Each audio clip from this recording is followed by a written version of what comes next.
আমন্ত্রণ দেশ জনপদ লাইভে আপনাদের সঙ্গে আছি আমি তো আফরোজ। এবার বিস্তারিত। তত্ত্বাবধায়ক সরকার ব্যবস্থা ফেরত আনতে সংবিধানের ত্রয়োদশ সংশোধনী বাতিলের রায় পুনর্বিবেচনায় 4টি আবেদনের শুনানি পিছিয়েছে। আগামী 9 ফেব্রুয়ারি নতুন দিন ধার্য করেছেন আদালত। এ বিষয়ে জানাতে সরাসরি যুক্ত হচ্ছেন সহকর্মী সাবরিনা মজুমদার। আর সাবরিনা, শুনানি পেছনের কারণ কি এবং সেখানকার সার্বিক পরিস্থিতি আমাদেরকে জানাবেন।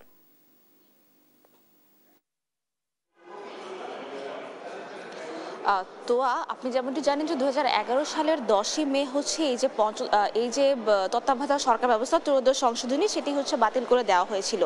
এর পরবর্তীতে যখন 5ই আগস্ট দেশে প্রেক্ষাপট পরিবর্তন হয় এবং প্রেক্ষাপট পরিবর্তন হওয়ার পরে আসলে এক এক সময় এক এক বিএনপি থেকে হচ্ছে এই ত্রয়োদশ সংশোধনী তত্ত্বাবধায়ক সরকার ব্যবস্থা বাতিল চেয়ে হচ্ছে রিট করা হয় এবং সেই সাথে হচ্ছে প্রথমে যিনি এই রিটটি করেন সেটি হচ্ছে বদুল আলম মজুমদার। তার রিটের পরবর্তীতে কিন্তু বিএনপি হচ্ছে পক্ষভুক্ত হন, মির্জা ফখরুল ইসলাম আলম। এর পরবর্তীতে হচ্ছে জামাতও হচ্ছে পক্ষভুক্ত হয়। তো এরপর থেকেই হচ্ছে এভাবে শুনানি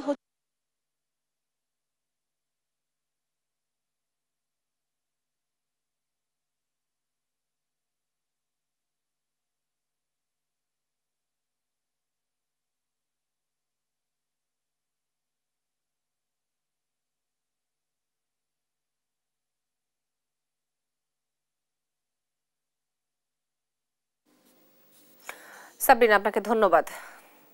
চাঁপাইনবাবগঞ্জ সীমান্তে গাছ ও ফসল কাটা নিয়ে শনিবারের সংঘর্ষের পর এখনো থমথমে পরিস্থিতি। এ বিষয়ে বিস্তারিত জানাতে সরাসরি যুক্ত হচ্ছেন সহকর্মী তারেক রহমান। আর তারেক, সীমান্তে এখন পর্যন্ত সর্বশেষ পরিস্থিতি কি এবং কি তথ্য আছে আপনার কাছে জানাবেন। জি, তো আমি এই মুহূর্তে আছি কিন্তু গতকাল যে জায়গাটাতে সংঘর্ষ হয়েছিল যে সীমান্তের আমি কিরণগঞ্জ প্রান্তে আছি। আপনি দেখতে পাচ্ছেন আমার পিছন দিকে কিন্তু কিছু কৃষক এসেছে, তাদের জমিতে কাজ করছে। কাজ করার মধ্যে কিন্তু তাদের মধ্যে একটা চাপা আতঙ্ক বিরাজ করছে। তো আমি কয়েকজন কৃষকের সাথে কথা বলেছিলাম, একেবারে শূন্য লাইনের আশপাশে যে কৃষকগুলার জমি আছে, ফসল আছে, তারা কিন্তু সে সীমান্তে যেতে ভয় পড়ছে। আপনাকে যদি একটু বলে রাখি, গতকাল সকাল 11:15টার দিকে চৌকা এবং কিরণগঞ্জ সীমান্তের মাঝামাঝি স্থানে ভারতীয় নাগরিকরা ভারতীয় বিএসএফ সদস্যদের সহযোগিতায় বাংলাদেশের অভ্যন্তরে প্রবেশ করে তারা আম গাছ কেটে কিছু ফসল নষ্ট করে ফেলে। এটা নিয়ে কিন্তু বাংলাদেশের কয়েকজন কৃষক এটার প্রতিবাদ করলে ভারতীয় নাগরিকরা বিএসএফ এর সহযোগিতায় বাংলাদেশের নাগরিকদের উপর হামলা চালায়। এতে কিন্তু 5 থেকে 6 জন বাংলাদেশি নাগরিক এবং একজন বিজিবি সদস্য আহত হয়। আমরা একটু কথা বলতে চাই স্থানীয় একজন বাসিন্দা যার একেবারে সীমান্তে জমি আছে। যে আপনি একটু আমাদেরকে বলবেন, আপনার তো সীমান্তে জমি আছে, আপনাদের কি দেখলেন? আপনারা যেতে পারছেন কিনা, কাজ কাম করতে পারছেন কিনা? জি, আপনার আগামীকাল সকাল 11টার দিকে আমাদের কৃষকেরা কাজ করতে গেছিল জমিতে। আপনার গাছগুলা, আমের গাছ, ভুট্টা, আপনার বড়ই গাছ, এগুলো তারা কেটে যায়। আমাদের কৃষকেরা প্রতিবাদ জানায়।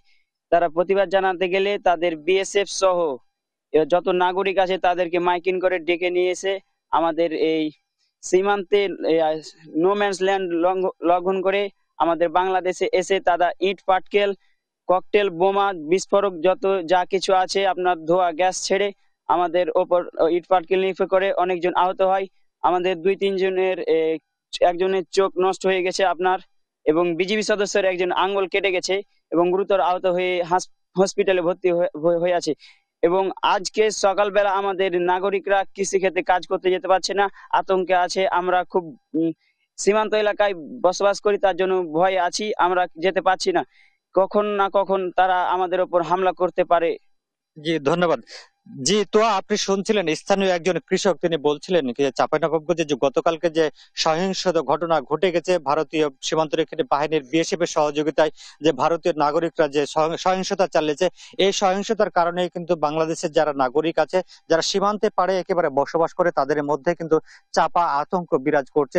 একেবারে শূন্য লাইনের পাশে যে কৃষকদের কিন্তু বড়ই, গম এবং আম গাছ আছে, আম গাছ কিন্তু এখন পরিচর্যা করার সময় এবং বড়ই গাছের কিন্তু পরিচর্যা করার সময় কিন্তু তারা কিন্তু হচ্ছে কি যে সেই এলাকাতে যেতে পারছে না।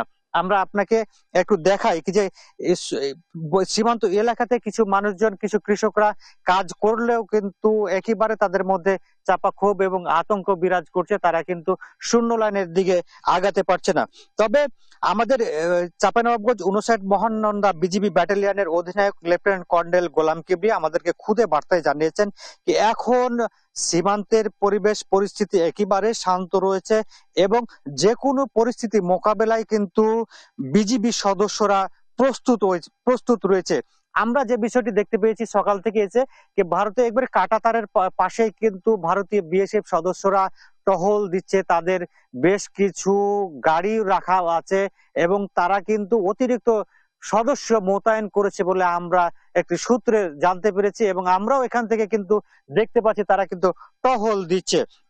তো আপনাকে যদি আমি বলে রাখি যে গত সপ্তাহে কিন্তু এই চোকা সীমান্তে ভারতীয় সীমান্তরক্ষী বাহিনী বিএসএফ সদস্যরা কিন্তু শূন্য লাইন থেকে যে আন্তর্জাতিক আইন লঙ্ঘন করে তারা কিন্তু কাঁটাতারের বেড়া নির্মাণ করলে দুই দেশের মধ্যে উত্তেজনা ছড়িয়ে পড়ে। বাংলাদেশি বিজিবি সদস্যরা তাদের বাধা দেয়। এরপরে কিন্তু তাদের ভারতীয় যারা নাগরিক আছে তারাও কিন্তু লাঠি সোঁটা নিয়ে কিন্তু বাংলাদেশের দিকে অগ্রসর হয় এবং বাংলাদেশের নাগরিকদের তারা কিন্তু আক্রমণ করার চেষ্টা করে। কিন্তু সম্প্রতি 2-3 দিন ধরে কিন্তু মোটামুটি পরিবেশ পরিস্থিতি শান্ত ছিল সীমান্তের, কিন্তু গতকাল কিন্তু আবারও কিন্তু একটি অনাকাঙ্ক্ষিত ঘটনা ঘটিয়ে দিল এই ভারতীয় বিএসএফ এবং তাদের সাধারণ নাগরিকরা।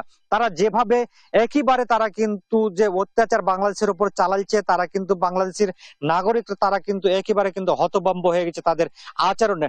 তারা কিন্তু প্রথমে আমরা কিন্তু তীর ধনুক দেখেছি, ককটেল দেখেছি, হ্যান্ড গ্রেনেড দেখেছি, সাউন্ড গ্রেনেড দেখেছি, টিয়ার শেল দেখেছি, মুহুর্মুহু টিয়ার শেল, হ্যান্ড গ্রেনেড বাংলাদেশের নাগরিকরা কিন্তু একেবারে ধৈর্যের পরীক্ষা দিয়েছে এবং বিজিবি সদস্যরা কিন্তু ধৈর্যের সাথে পরিস্থিতি নিয়ন্ত্রণে রেখেছে। বাংলাদেশের বিজিবি সদস্যরা যদি কোন রকম যদি তাদের উস্কানিতে পা দিত, বাংলাদেশের নাগরিকরা যদি ভারতীয়দের উস্কানিতে পা দিত তাহলে কিন্তু আরো বড় ধরনের সহিংসতা ঘটতে পারত বলে আমাদেরকে স্থানীয় এবং বিজিবি সদস্যরা জানিয়েছেন। তবে বিজিবি যেহেতু এখন পর্যন্ত পরিবেশ পরিস্থিতি নিয়ন্ত্রণে রেখেছে, বাংলাদেশের নাগরিকরা কিন্তু ধৈর্যশীল, অনেক ধৈর্য ধরে তারা কিন্তু এই পরিস্থিতি মোকাবিলা করছে। তারা এখন মাঠে কাজ করছে। তবে শূন্য লাইনের দিকে যে ভারতীয় অংশের দিকে কাছাকাছি যে বাংলাদেশের জমিগুলো আছে সেই জমিতে কিন্তু তারা চাষাবাদ করতে যেতে পারছে না বলে এখানকার কৃষকরা জানিয়েছেন। তবে আমাদেরকে অপেক্ষা করতে হবে। এবং তবে স্থানীয় যেটা বলছে কি আসলে শুধু স্থানীয় না, বিজিবি এবং বিএসএফ এর ঊর্ধ্বতন পর্যায়ের যেন এই বিষয়টি যেন আসলে সুরাহা করা হয় সেটি কিন্তু স্থানীয় বলছে। কারণ এই যে মাঝে মধ্যেই ভারতীয়রা বাংলাদেশে ঢুকে আগ্রাসন চালাচ্ছে, এই আগ্রাসনের প্রতিবাদে কিন্তু বাংলাদেশের আমরা দেখেছি গতকালকে রাজশাহীতে এবং ঢাকাতে কিন্তু বিক্ষোভ মিছিল হয়েছে। তারা কিন্তু এই সীমান্ত হত্যা বন্ধ এবং ভারতীয় আগ্রাসনের কিন্তু প্রতিবাদ জানাচ্ছে।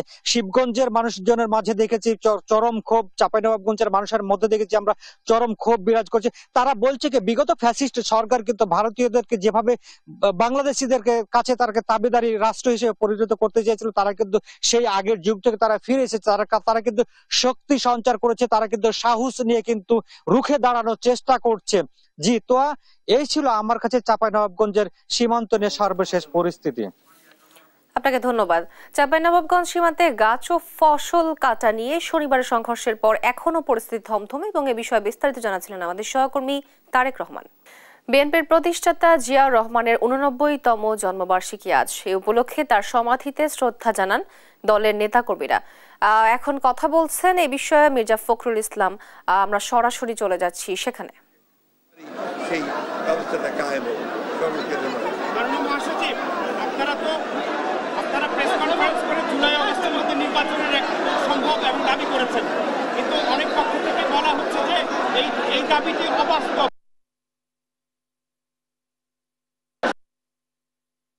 কথা বলেছি যে সংস্কার এবং নির্বাচনের মধ্যে কোনো বিরোধ নেই। সংস্কারও চলবে, নির্বাচন হবে এবং যে সরকার আসবে, যে দল সরকারে আসবে তারা সেই সংস্কারগুলোকে এগিয়ে নিয়ে যাবে। আমরা আমাদের দলের পক্ষ থেকে আমরা পরিষ্কার করে বলতে পারি যে আমরা প্রতিটি সংস্কারকে এগিয়ে নিয়ে যাব। চারটা সংস্কার কমিশন রিপোর্ট দিয়েছে, এই রিপোর্ট নিয়ে অনেক ধরনের বিতর্ক হচ্ছে, যেমন সংবিধান সংস্কার তারা ধর্ম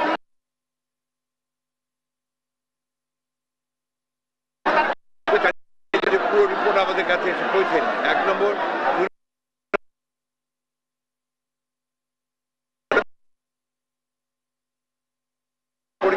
রিপোর্টগুলো আলোচনা করবে, তারপরেই সিদ্ধান্ত হবে এবং ঐক্যমত ছাড়া কোনোটাই গ্রহণযোগ্য হবে না।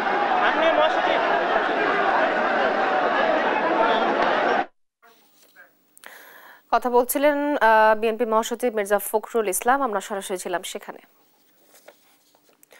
কিশোরগঞ্জে দিন দিন বেড়েই চলছে অবৈধ ব্যাটারি চালিত অটোরিকশার দৌরাত্ম্য।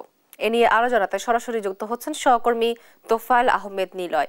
নিলয়, স্থানীয় কর্তৃপক্ষ কি পদক্ষেপ গ্রহণ করেছে, কি আছে তথ্য আপনার কাছে জানাবেন? জি, তো আসলে আপনি যেমনটা বলছিলেন, কিশোরগঞ্জে কিন্তু ইতিমধ্যেই যে যানজটের যে প্রবণতা সেটি কিন্তু আসলে বৃদ্ধি পেয়েছে এবং আমরা আসলে যেটি আসলে দেখেছি, কিশোরগঞ্জে কিন্তু মাত্রা অতিরিক্ত যে ব্যাটারি চালিত অটোরিকশাগুলো রয়েছে সেটি মূলত আসলে যানজটের কারণ হিসেবে দেখছেন এই কিশোরগঞ্জের যে পৌরবাসী রয়েছেন। এছাড়া যদি আমি আরেকটি কারণ যদি বলি, কিশোরগঞ্জের যে গুরুত্বপূর্ণ যে কয়েকটি এলাকা রয়েছে, যেরকম গৌরঙ্গ বাজার এবং স্টেশন রোড, সেখানে কিন্তু ফুটপাতের যে অবৈধ দখল সেগুলো কিন্তু আসলে কারণ হিসাবেও দেখছেন যে এলাকার যে স্থানীয় যে বাসিন্দারা রয়েছেন তারা। এছাড়া যদি আরেকটু কথা আপনাকে বলি যে এই যানজট নিরসনে আসলে বিভিন্ন ধরনের পদক্ষেপ নেওয়ার কথা থাকলেও কিন্তু খুব জোরালো ভাবে নেওয়া হচ্ছে না বলে কিন্তু যেই যানজটের যেই সমস্যা সেটি কিন্তু বৃদ্ধি পেয়েছে। আমরা আসলে কথা বলেছিলাম কিশোরগঞ্জের যে ট্রাফিক বিভাগের সাথে, তারা আসলে যেমনটি জানিয়েছেন, তারা বলছেন যে এই যানজট নিরসনে তারা কাজ করে যাচ্ছে এবং বিভিন্ন সময়ে তারা কিন্তু বিভিন্ন ধরনের অভিযান কিন্তু পরিচালনা করে আসছে। আজকে কিন্তু সকালবেলা আমার সাথে কথা হয়েছিল কিশোরগঞ্জের যে পৌরসভার যিনি প্রশাসক রয়েছেন তার সাথে কথা হয়েছিল। তিনি জানিয়েছেন যে কিশোরগঞ্জের এই যানজট নিরসনে আসলে জেলা প্রশাসনের পক্ষ থেকে কিন্তু বিভিন্ন ধরনের ব্যবস্থা গ্রহণ করা হচ্ছে। এছাড়া আমি যদি আপনাদেরকে একটু বলি, আমার বেশ কয়েকজন শিক্ষার্থী এবং কয়েকজন রোগীর সাথে আসলে কথা হয়েছিল। আমি এখন আসলে যে জায়গাটিতে দাঁড়িয়ে আছি সেটি কিশোরগঞ্জের একদম প্রাণ কেন্দ্র, যে শহরের যে গৌরঙ্গ বাজার এলাকা, স্টেশন রোড এলাকায়। সেখানে শিক্ষার্থীরা আসলে যেমনটি জানিয়েছেন যে সকালবেলায় যে ব্যাটারি চালিত অটোরিকশা এবং বিভিন্ন সময়ে যে বড় যে ট্রাকগুলো, যেটি আসলে সকালে বেলা আসলে শহরে ঢোকার কথা না, সেগুলো ঢুকে পড়াতে কিন্তু তাদের শিক্ষা কার্যক্রমে ব্যাহত হচ্ছে এবং গুরুতর রোগী কিন্তু আসলে এখান থেকে এই হাসপাতাল পর্যন্ত যেতে কিন্তু তাদের ব্যাপক ভোগান্তি পোহানো হচ্ছে। তো ট্রাফিক বিভাগ এবং কিশোরগঞ্জের যে পৌর প্রশাসন রয়েছে তারা আসলে আমাকে যেমনটি জানিয়েছেন ইতিমধ্যে বিভিন্ন ধরনের উদ্যোগ কিন্তু তারা নিচ্ছেন এবং ট্রাফিকের যে বিভাগ তারা বলছেন যে লোকবলের কিছুটা সংকট থাকার কারণে কিন্তু তাদের এই যে ট্রাফিকের নিয়ন্ত্রণে কিছুটা ভোগান্তি পড়তে হচ্ছে। তো এই ছিল মূলত কিশোরগঞ্জ থেকে যানজটের সর্বশেষ খবর আমার কাছে। আপনাকে ধন্যবাদ। কিশোরগঞ্জে দিন দিন বেড়ে চলেছে অবৈধ ব্যাটারি চালিত অটোরিকশার দৌরাত্ম্য এবং এ বিষয়ে বিস্তারিত জানাচ্ছিলেন আমাদের সহকর্মী তোফায়েল আহমেদ নিলয়। চাঁদপুরে গেল মাসের তুলনায় ইলিশের সরবরাহ বাড়ায় দাম কিছুটা কমেছে। এ নিয়ে আরো জানাতে সরাসরি যুক্ত হচ্ছেন সহকর্মী শরীফ আহমেদ। শরীফ, দাম নিয়ে ক্রেতা বিক্রেতাদের প্রতিক্রিয়া কি? জি, আসলে চাঁদপুর মাছঘাটে গত সপ্তাহের তুলনায় এই সপ্তাহে কিন্তু ইলিশের আমদানি বেড়েছে এবং ইলিশের আমদানি বাড়ার সাথে সাথে কিন্তু দামও কমে আসছে। আমি প্রথমে আপনাকে আজকে বাজার দর জানিয়ে দিতে চাই। আজকে 1 কেজি সাইজের ইলিশ বিক্রি হচ্ছে এখানে 2500 থেকে 2600 টাকা। গত সপ্তাহে যেটি ছিল 2700 থেকে 2800 টাকা, আর যেটি 800 থেকে 900 গ্রামের ইলিশ সেটি আজ বিক্রি হচ্ছে 1800 থেকে 1900 টাকা, যেটি গত সপ্তাহে 2100 থেকে 2200 টাকা বিক্রি হয়েছে। আর 600 গ্রামের যে ইলিশ সেটি আজকে বিক্রি হচ্ছে 1400 থেকে 1500 টাকা, যেটি গত সপ্তাহে 1700 থেকে 1800 টাকা বিক্রি হয়েছে। আজকে সকাল থেকে আমরা দেখেছি নদী থেকে ইলিশ ধরে জেলেরা কিন্তু ঘাটে নিয়ে আসছেন। ঘাটে আনার পর সেগুলোকে কিন্তু নিলাম ডেকে কিন্তু বিক্রি হচ্ছে, অর্থাৎ ক্রেতা বিক্রেতাদের উপস্থিতিতে কিন্তু আজ সরগরম হয়ে উঠেছে চাঁদপুর মাছঘাট, যেটি গত কয়েক মাস ধরে কিন্তু স্থবিরতা কাজ করছিল চাঁদপুর মাছঘাটে, কেননা ইলিশ আমদানি কম ছিল। চাঁদপুরের যে পদ্মা মেঘনা নদী রয়েছে সেটিতে কিন্তু ইলিশের প্রাপ্যতা কম ছিল, জেলেরা কিন্তু তাদের জালে কাঙ্ক্ষিত ইলিশ পাচ্ছিলেন না। তো গত সপ্তাহের তুলনায় এই সপ্তাহে ইলিশের আমদানি বাড়ায় কিন্তু আবারও কর্মচাঞ্চল্য ফিরে এসেছে চাঁদপুর মাছঘাটে। আমি এখানে যারা ক্রেতা রয়েছেন, অর্থাৎ দেশের বিভিন্ন প্রান্ত থেকে ক্রেতারা তাজা ইলিশ কেনার জন্য এই ঘাটে আসেন, আমি ক্রেতাদের সাথে কথা বলেছি, তারা আমাকে জানিয়েছেন যে তারা তাজা ইলিশ কেনার জন্যই মূলত এই চাঁদপুর ঘাটে আসেন। তো ঘাটে আজকে ইলিশের দাম চড়া, তারা যেটি বলছেন যে আরো কমে আসলে কিন্তু তারা স্বাচ্ছন্দ্যে ইলিশ ক্রয় করতে পারবেন। আমি এখানে যারা ইলিশ বিক্রেতা রয়েছেন, অর্থাৎ আড়তদার রয়েছেন, তাদের সাথে আমি কথা বলেছি, তারা বলেছেন যে বিগত কয়েক মাস অর্থাৎ মা ইলিশ রক্ষা অভিযান শেষে কিন্তু তারা কাঙ্ক্ষিত ইলিশ কিন্তু ঘাটে আসছে না, এতে করে কিন্তু ইলিশের প্রাপ্যতা কম হওয়ায় কিন্তু দামটা চড়া। তো তারা আশা করছেন ইলিশের আমদানি বাড়ার সাথে সাথে কিন্তু এই ঘাটে দাম অনেকটা কমে আসবে। আমি কথা বলেছি, আপনাকে একটি আশার কথা জানিয়ে রাখি, আমি কথা বলেছি ইলিশ গবেষক ডক্টর আনিসুর রহমানের সাথে। তিনি আমাকে জানিয়েছেন যে আসলে আগামী সপ্তাহে অর্থাৎ এই যে জানুয়ারি মাসের শেষের দিকে এবং ফেব্রুয়ারি মাসের শুরুর দিকে কিন্তু ইলিশের প্রাপ্যতা বাড়ার সম্ভাবনা রয়েছে। কারণ এই যে শীতকাল, অর্থাৎ শীতের সময় কিন্তু ইলিশের লিঙ্ক সিজন, অর্থাৎ এটি কিন্তু মৌসুম নয়, এই সময় ইলিশের প্রাপ্যতা কম পাওয়া যায়। আবার পানির স্রোত এবং গরম দেখা দিলেই অর্থাৎ কিছুটা ইলিশের প্রাপ্যতা বেড়ে যায়। তো তিনি আশা করছেন আগামী দিনগুলোতে ইলিশের প্রাপ্যতা বাড়বে, ইলিশের প্রাপ্যতা বাড়ার সাথে সাথে কিন্তু ক্রেতাদের ক্রয় ক্ষমতার মধ্যে কিন্তু ইলিশ চলে আসবে। আরেকটা বিষয় হচ্ছে, আমি জেলেদের সাথে কথা বলেছি, জেলেরা আমাকে জানিয়েছেন যে আসলে তাদের কিন্তু দুর্দিন যাচ্ছে, তারা কিন্তু কাঙ্ক্ষিত ইলিশ এই পদ্মা মেঘনা নদীতে পাচ্ছেন না। অর্থাৎ এই যে চাঁদপুরের উপকূলীয় অঞ্চলে প্রায় 1.5 লক্ষাধিক জেলে কিন্তু মাছ ধরে জীবিকা নির্বাহ করছেন, কিন্তু গত কয়েক মাস ধরে তাদের জালে কাঙ্ক্ষিত ইলিশ ধরা না পড়ায় তারা কিন্তু কষ্টে দিনানিপাত করছেন। অর্থাৎ অনেকেই ধার দেনা করে কিন্তু তাদের নৌকা এবং জাল মেরামত করেছেন মৌসুমের শুরুতে, কিন্তু এখন আসলে তাদের যে মাছ, কাঙ্ক্ষিত মাছ তারা না পাওয়ায় কিন্তু তারা তাদের সংসার চালাতে কিন্তু হিমশিম খাচ্ছেন। তো আসলে ইলিশের যদি প্রাপ্যতা আগামী সপ্তাহে বাড়ে তাহলে ঘাটে কিন্তু ইলিশের আমদানি বাড়ার সাথে সাথে কিন্তু দাম অনেকটাই কমে আসবে। তো এই ছিল চাঁদপুর থেকে আমার কাছে সর্বশেষ। আপনাকে ধন্যবাদ। চাঁদপুরে গেল মাসের তুলনায় ইলিশের সরবরাহ বাড়ায় দাম কিছুটা কমেছে। বিএনপির প্রতিষ্ঠাতা জিয়াউর রহমানের 89তম জন্মবার্ষিকী আজ। এই উপলক্ষে তার সমাধিতে শ্রদ্ধা জানাচ্ছেন দলের নেতাকর্মীরা। আরো জানাতে সরাসরি যুক্ত হচ্ছেন সহকর্মী হাসান মাহমুদ। হাসান, সমাধিতে এসে কি বলছেন নেতাকর্মীরা, জানাবেন।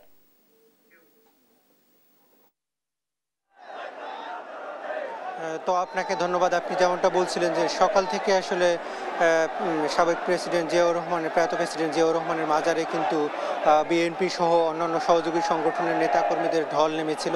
আমরা যেমনটা দেখতে পাচ্ছি যে এখনও কিন্তু বিভিন্ন থানা, জেলা পর্যায়ের, আসলে উপজেলা পর্যায়ের নেতাকর্মীরা তারা কিন্তু এখানে এসেছেন।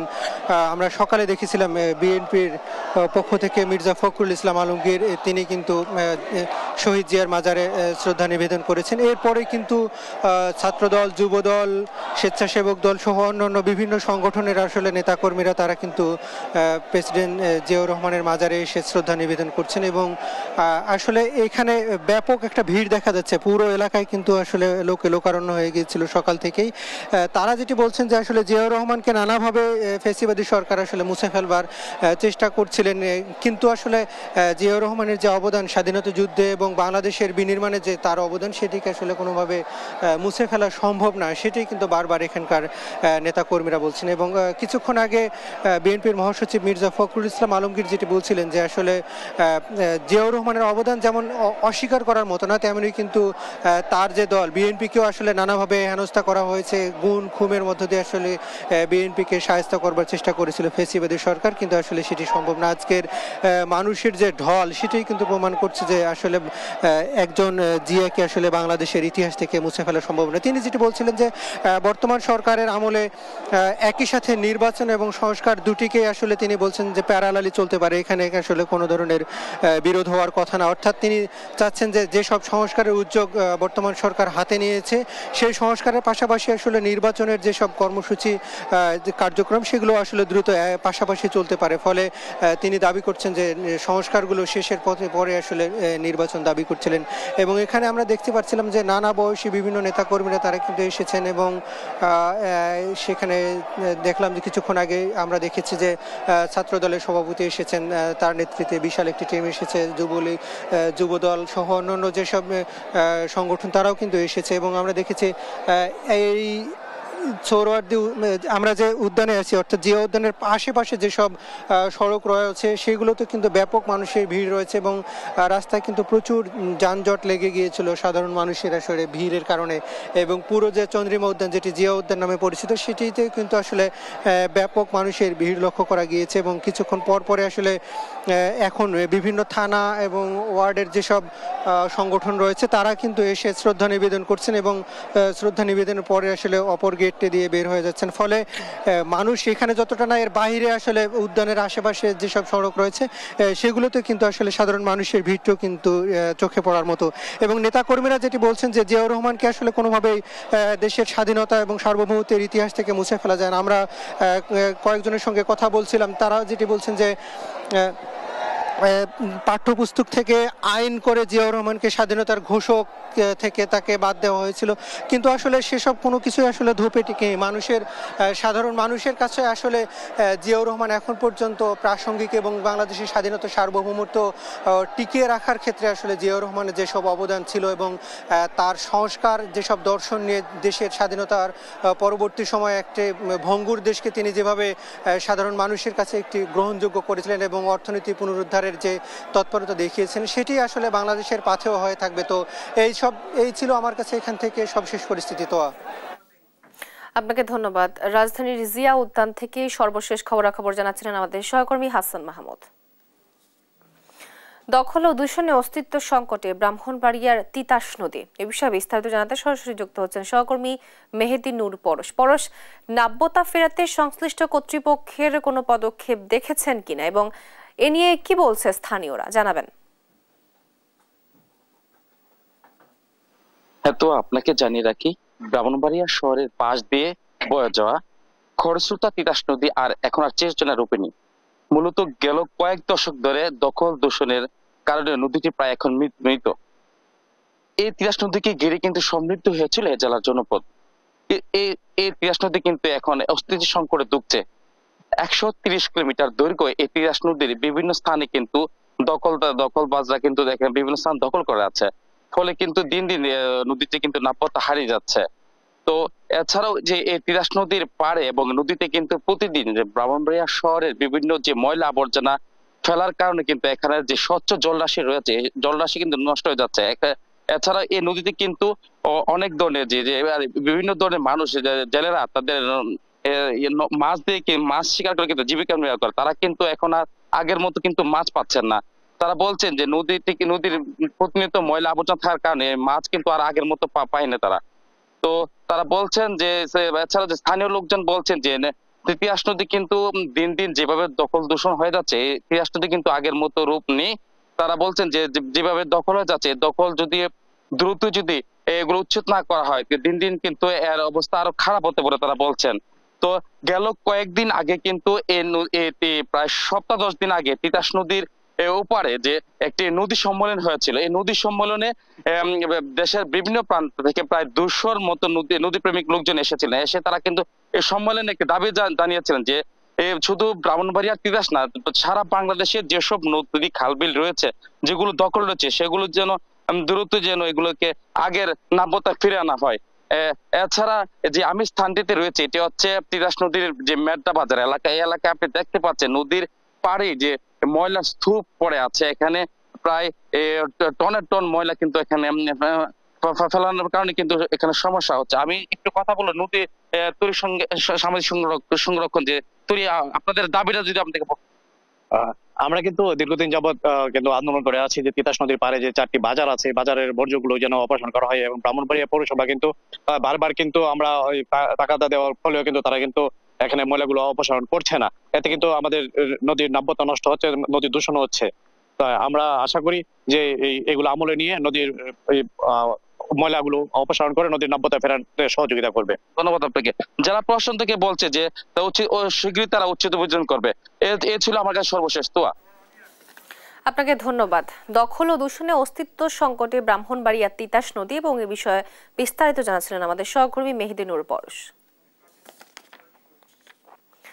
ফরিদপুরের বেদাখালী খালের ওপর সেতু নির্মাণ করা হলেও সংযোগ সড়ক না থাকায় ব্যবহার করতে পারছেন না এলাকাবাসী। এতে চরম ভোগান্তিতে আছেন তারা। এ নিয়ে আরো জানাতে সরাসরি যুক্ত হচ্ছেন সহকর্মী NKB নয়ন।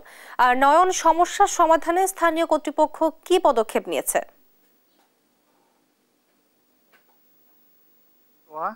আমি এই মুহূর্তে দাঁড়িয়ে আছি একটি অকার্যকর সেতুর সামনে, যেটা আমার পিছনে দেখতে পাচ্ছেন। এই সেতুটি প্রায় অর্ধযুগ পেরিয়ে গেলেও এই একমাত্র সংযোগ সড়কের কারণে কিন্তু একমাত্র অকার্যকর অবস্থায় পড়ে আছে। তো আমি এই মুহূর্তে দাঁড়িয়ে আছি ফরিদপুরের সালথা উপজেলার ভাওয়াল ইউনিয়নের বেদাখালী খালের উপরে যে নির্মিত সেতুটি, এই সেতুর উপর। এই সেতুটি 2017-18 অর্থ বছরে প্রায় 30,77,000 টাকা ব্যয়ে এই সেতুটি নির্মাণ করা হয়। কিন্তু এই সেতুটি নির্মাণ করা হলেও এই একমাত্র দুই পাশে সংযোগ সড়ক না থাকায় এই পাশের Majhardia union plus Bhawal union, প্রায় 2-3টা ইউনিয়নের প্রায় 20 থেকে 30টি গ্রামের মানুষের চরম ভোগান্তি এবং কষ্টের যেন সীমা নেই। আমরা স্থানীয়দের সঙ্গে কথা বলছি এবং তারা এমনটি বলেছে যে এর আগে যখন ব্রিজটি ছিল না তখন এখানে বাঁশের সাঁকো এবং নৌকা দিয়ে পারাপার হতে হতো। তো আমাদের ওটাই ভালো ছিল, কিন্তু এই ব্রিজটি হওয়ার পরে এই সংযোগ সড়ক না থাকায় চরম ভোগান্তি আর কষ্টের যেন অন্ত নেই। এবং সাধারণ মানুষের ভাষ্যমতে এখান থেকে পাশেই কিন্তু একটি বাজার এবং পাশেই কিন্তু একটি ক্লিনিক, যেখানে এইখানের মানুষ অসুস্থ হলে কিন্তু সেখানে নিতে তাদের প্রায় 5-7 কিলোমিটার পথ ঘুরতে হয়। তা আমরা সংশ্লিষ্টদের সঙ্গে কথা বলেছি, তারা কিন্তু বলেছে যে সংযোগ সড়ক করা হবে, কিন্তু তারা দীর্ঘ 6 বছরেও কোনো কিছু করছে না, এভাবেই চলছে। তো সাধারণ মানুষের চরম ভোগান্তি এবং তাদের আবেদন এবং দাবি যে দ্রুত সময়ের ভিতর সংযোগ সড়কটি চালু করে এই সেতুটি কার্যকর করা হোক। তোহা, সর্বশেষ আমার কাছে অকার্যকর সেতু থেকে এতটুকুই ছিল। ধন্যবাদ আপনাকে। ফরিদপুরের বেদাখালী খালের ওপর সেতু নির্মাণ করা হলেও সংযোগ সড়ক না থাকায় ব্যবহার করতে পারছে না এলাকাবাসী। এ বিষয়ে বিস্তারিত জানাচ্ছিলেন আমাদের সহকর্মী NKB নয়ন। নোয়াখালীতে ঐতিহ্য হারাতে বসেছে ইংরেজদের প্রতিষ্ঠিত টাউন হল। এ নিয়ে আরো জানাতে সরাসরি যুক্ত হচ্ছেন সহকর্মী মাওলা সুজন। সুজন, টাউন হল রক্ষায় সংশ্লিষ্ট কর্তৃপক্ষ কি পদক্ষেপ নিয়েছে জানাবেন? তো শুরুতে যদি আপনাকে জানিয়ে দিতে চাই, সেটি হচ্ছে যে আসলে নোয়াখালী টাউন হচ্ছে নোয়াখালী জেলার ইতিহাস ও ঐতিহ্যের একটি ধারক ও বাহক। 1971 সালের মহান মুক্তিযুদ্ধ যখন সংগঠিত হয়েছিল তখন এই স্থান থেকেই জেলার মুক্তিযুদ্ধের সার্বিক কার্যক্রম পরিচালিত হয়েছিল।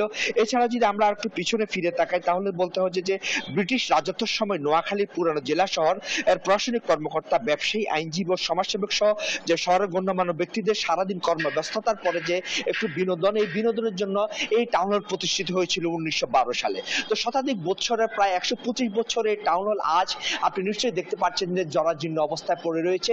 এই টাউন হলকে ঘিরে একসময় জেলার সামাজিক, রাজনৈতিক এবং সাংস্কৃতিক কর্মকাণ্ড পরিচালিত হতো। তো বিশেষ করে এই টাউন হলকে নোয়াখালী জেলার একটি রাজনৈতিক সূতিকাগারও বলা হয়ে থাকে, সাথে সাথে সামাজিক ও সাংস্কৃতিক সূতিকাগার বলা হয়ে থাকে। কিন্তু আসলে এটি একটি অযত্ন এবং অবহেলায় এই টাউন হলটি এখন প্রায় মৃত অবস্থায় রয়েছে। এখানে প্রায় আপনি দেখতে পাচ্ছেন যে ভঙ্গুর অবস্থা অত্যন্ত যে প্রাচীন আমলের যে তৈরি করা যে হলটি একদম জরাজীর্ণ অবস্থায় রয়েছে। আসলে এটি যে পদাধিকার বলে জেলা প্রশাসক এটির সভাপতি থাকলেও কিন্তু তিনি এদিকে নজর না দেওয়ায়, বিশেষ করে তৎকালীন প্রশাসনের যে নজর না দেওয়া, এটি এখন জরাজীর্ণ অবস্থায় পড়ে রয়েছে। তো আমরা এখন এই বিষয়ে কথা বলবো নোয়াখালী টাউন হলের সাধারণ সম্পাদক ফিরোজ আলম মতিনের সাথে, যে নোয়াখালী টাউন হলকে আসলে যে আধুনিকতা করার জন্য কোনো প্রচেষ্টা নেওয়া হচ্ছে কিনা। গত আসলে 17 বছর তো এখানে জরাজীর্ণ অবস্থায় এটা ছিল। 5 তারিখের পর আমাদের সাবেক সাধারণ সম্পাদক নাজমুল সাকিব ফারবেজ সাহেব ডিসি মহোদয়ের কাছে যে পদত্যাগ পত্র দাখিল করেছেন। এরপরে আমরা এটার সার্বিক উন্নয়নের জন্য একটা প্ল্যানিং করেছি। এখানে 10 তলা ভবন করে আমরা সেই 1912 সালের এই ব্রিটিশ আমল থেকে পাকিস্তান আমলে এখানে আমাদের জনাব আব্দুল মালেক উকিল থেকে শুরু করে আসম রব থেকে শুরু করে এখানে আমাদের নোয়াখালী জেলার গণ্যমান্য ব্যক্তিবর্গ এখানে আমরা বিভিন্ন অনুষ্ঠান করতে, আপনারা দেখতে পাচ্ছেন যে এদিকে যে হলটা আছে এই হলের ভিতর আগে এখানে কোনো সাংস্কৃতিক অঙ্গনের কোনো অনুষ্ঠান করার জন্য কোনো পরিবেশ ছিল না। একমাত্র এই টাউন হলেই সেই ব্রিটিশ আমল পাকিস্তান আমল থেকে স্বাধীনতা যুদ্ধের পর এখানে নাট্য অনুষ্ঠান থেকে সাংস্কৃতিক অনুষ্ঠান সবকিছু এখান থেকে পরিচালিত হতো। এখন বিগত এই কত বছরের ইয়েতে আসলে এটা জরাজীর্ণ অবস্থায়, অর্থনৈতিক দনন্দতার কারণেও হয়, আবার আমাদের যে সামাজিকতার পরিমণ্ডল আমরা কেউ কোনো উদ্যোগ নেই। এখন আমাদের টাউন হলের বর্তমান ডিসি পদাধিকার বলে ডিসি মহোদয় হয়েছে, এটা সভাপতি আমাকে 5 তারিখের পরে দায়িত্ব দিয়েছেন। এটাকে আপনি দায়িত্ব নেওয়ার পর কোনো উদ্যোগ গ্রহণ করেছেন কিনা? আমরা দায়িত্ব নেওয়ার পরে আমরা আমাদের গঠনতন্ত্রে কিছু ভুলভ্রান্তি আছে, এটা আমরা সংশোধন করে একটা সুন্দর একটা কমিটি করে আমরা ডেভেলপমেন্ট কমিটি এবং বরাদ্দ কমিটি করে টাউন হলের 10 তলা ভবন নির্মাণের জন্য আমরা। নোয়াখালী থেকে সরাসরি যুক্ত ছিলেন সহকর্মী মাওলা সুজন, আপনাকে ধন্যবাদ। পরিকল্পিত বজ্র ব্যবস্থাপনার অভাবে ঢাকা আরিচা মহাসড়কের মানিকগঞ্জ অংশ পরিণত হয়েছে ময়লার ভাগাড়ে। এ বিষয়ে বিস্তারিত জানাতে যুক্ত হচ্ছেন সহকর্মী আব্দুল আলিম। এ নিয়ে কি সমস্যায় পড়তে হচ্ছে জনসাধারণকে এবং সমস্যার সমাধানে কি বলছে কর্তৃপক্ষ, জানাবেন। মানিকগঞ্জ পৌরসভা থেকে 3 কিলোমিটার দূরে দিঘি এলাকায় ঢাকা আরিচা মহাসড়কের পাশেই ডাম্পিং স্টেশনটি করা হয়। তো এখানে যত্রতত্র ময়লা ফেলার কারণে যে আশেপাশে যে জমিগুলো রয়েছে সেই জমিগুলো হুমকির মুখে পড়েছে। এই বর্ষাকালে এই বর্জ্য পদার্থ এই আশেপাশের জমিতে ছড়িয়ে ছিটিয়ে পড়ার পরে কিন্তু কোনো ফসল তারা ফলাতে পারছেন না, এবং যে কৃষকরা কাজ করেন সেই কৃষকদের পায়ে যে বজ্রের যে সিরিঞ্জ কাঁচ এগুলো বিধে অনেকেই আহত হয়েছে এবং অনেক বড় রোগেও কিন্তু আক্রান্ত হয়েছে বলে জানিয়েছে স্থানীয় কৃষকরা। তাদের দাবি যে এই পৌর কর্তৃপক্ষ যে জায়গা করা হয়েছে সেটি যদি বেষ্টনী করে একটি অরক্ষিত ভাবে রয়েছে সেটি যদি সুরক্ষিত করে গড়া যেত তাহলে স্থানীয়দের ভোগান্তি কম হতো, এবং যে দুর্গন্ধ এই দুর্গন্ধে স্থানীয় স্কুল কলেজ মাদ্রাসা এবং সব জায়গায় কিন্তু এর প্রভাব পড়ছে, পরিবেশের মারাত্মক হুমকি হচ্ছে। তো এই ছিল আমার কাছে মানিকগঞ্জের যে পৌর ডাম্পিং স্টেশনে যে ময়লা আবর্জনা যে ফেলার যে চিত্র তার সর্বশেষ খবর। আপনাকে ধন্যবাদ। এই ছিল এখনকার দেশ জনপদ লাইভ। পরে বুলেটিন দেখার আমন্ত্রণ রইল। ধন্যবাদ।